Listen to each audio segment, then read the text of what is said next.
Hi everyone, I'm Laurie and I'm here at Kimberbell, and I am here to share with you some tips and tricks that I found as I stitched out the Jingle all the way, not just the quilt but the bench pillows and the wall hangings and the table runners as well. To start off with, if you're not already a member of our Facebook Kimberbellas and Fellas, please join, and you can join along in our, it's called a Jingle All the Way, Inspire Along. Gotta remember the whole wording. Yep. And if you will post your progress, your name will be entered, and every Monday there is a drawing for prizes. So please join us for that.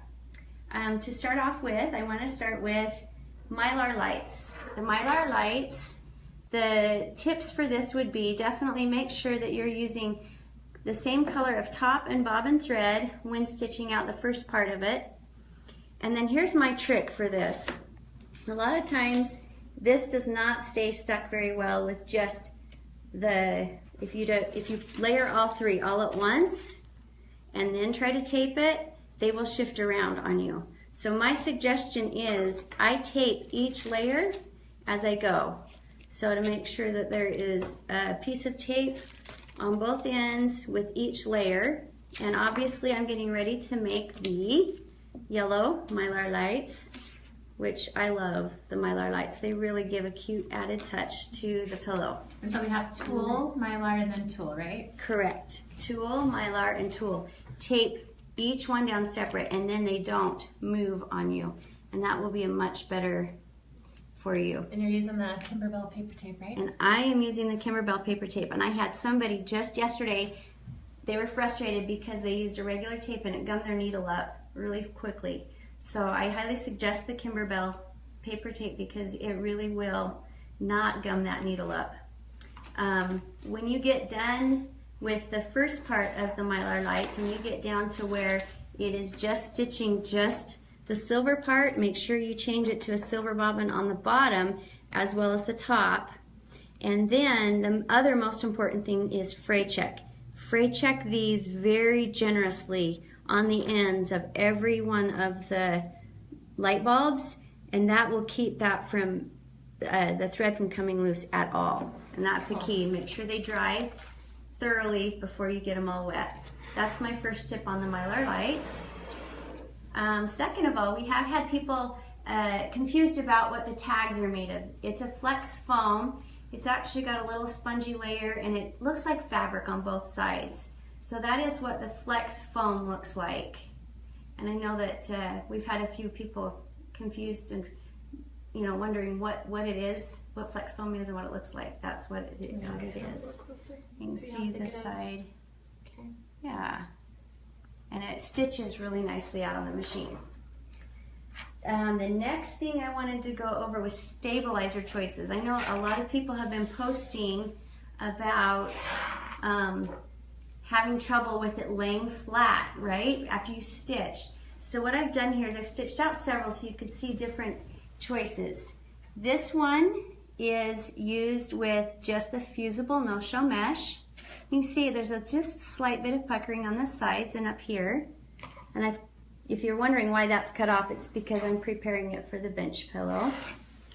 This one I used the same. I had used the same. This one, if you can see the difference, there's a big difference right here. I used Shape Flex on the back, and that's an iron-on. It's just a piece of fabric you can get at a local fabric store, and it has a rough side on one side that's got the iron on, and you iron that to the back of your fabric, and then all I did was I used tearaway. Cool. And tearaway, so if you're having trouble with this laying flat, try the tearaway with the Shape Flex. It really made a big difference. And right over here I have in my hoop, I'm gonna move this to the side. So this is one way, because those pieces aren't quite big enough for some of the hoops. So this is a 6x10 snow globe. This is your piece of fabric. So I used tearaway, and I taped the fabric to the tearaway when I hooped it. And as you can see, it's stitching nice and flat. And so We're going to go over some snow globe methods in just tips in just a minute. So I'm going to show you how I would place, and this is another, you could use sticky back tearaway as well. So I was just going to show you, these are the trees for the bench pillow. And the trees, they needed to be moved slightly down for the neighborhood bench pillow so that they line up right even along with the base of the house, but yet you need more fabric on the top so they all match up. So in order to do that, I've taken my fabric and I folded it in half and ironed it, and I folded it in half the other way and ironed it. Then I measured 1 inch down and I drew a line with a washable fabric pin, and then I put sticky back tearaway stabilizer and I've cut it out, and then you simply stick, you line up these two sides with these side markers right there and on that side, and then the bottom lines up there and it lines right up here to the top, and then I just smooth it on, and you can put it right in your machine and stitch it. That's what I just did with this one, and it worked great. And you can see it lays nice and flat, and on the back side I tore out all the pieces. So for those that didn't want a really stiff feel, this gives a really nice finish without that stiff feel, so that you can use it as a quilt. I know somebody really wanted to do just a quilt, not just a wall hanging. So that would be what I would recommend if you were planning to do that. And for the next tip, on fringing. So I've got my tree or my mistletoe wreath ready here to fringe.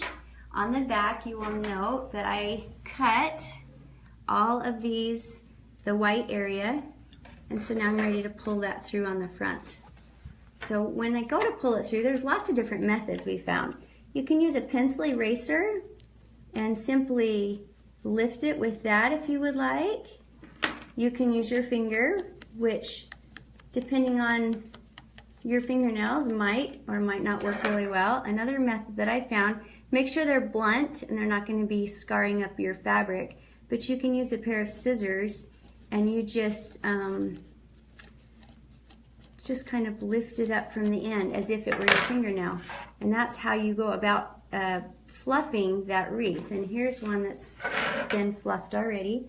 And I actually used the tip of my blunt scissors with that. It's not real blunt, but it's not so sharp that it would damage your material right there. And that's another tip. And just some tips on wording. So this Jingle All the Way, we've had a few people say that they've been having white threads pull up, their bobbin thread pull up through. This is what we tried and it worked for us. If you've got a 90 weight bobbin thread on your machine, switch it to a 60 for the wording.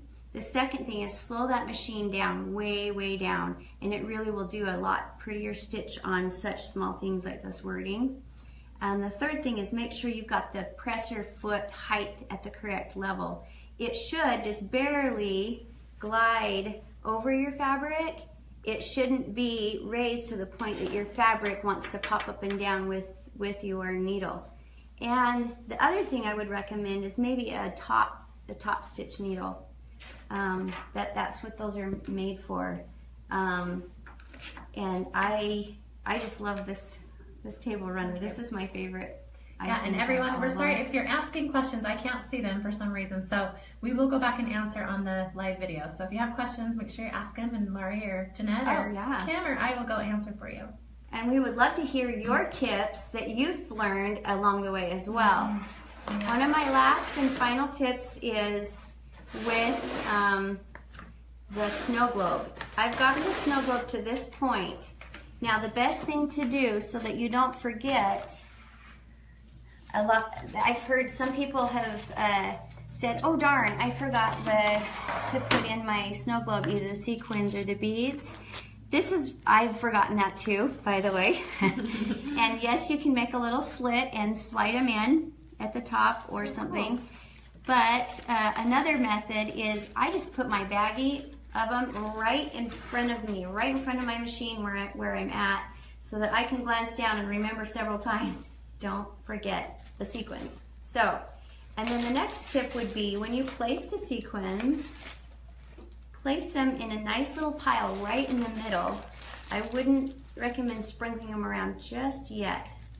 Once you have your pile and you place this down, try not to shift it around because you'll see they stick to the vinyl. And then I tape the vinyl in place. Now when you go to stitch, it'll stitch. Make sure you keep your hoop level as you go and you put it in the machine, because if you start tipping it, these have a tendency to slide and you don't want to be stitching on those, and it's really hard to move them back to the center after you've already stitched. And when you pull it out of the machine, there again, make sure you hold it level.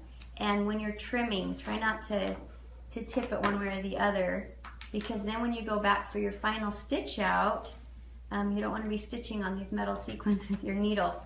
And the last tip is make sure that so the inside of this snow globe is gray, right? And so we used gray thread to tack it down.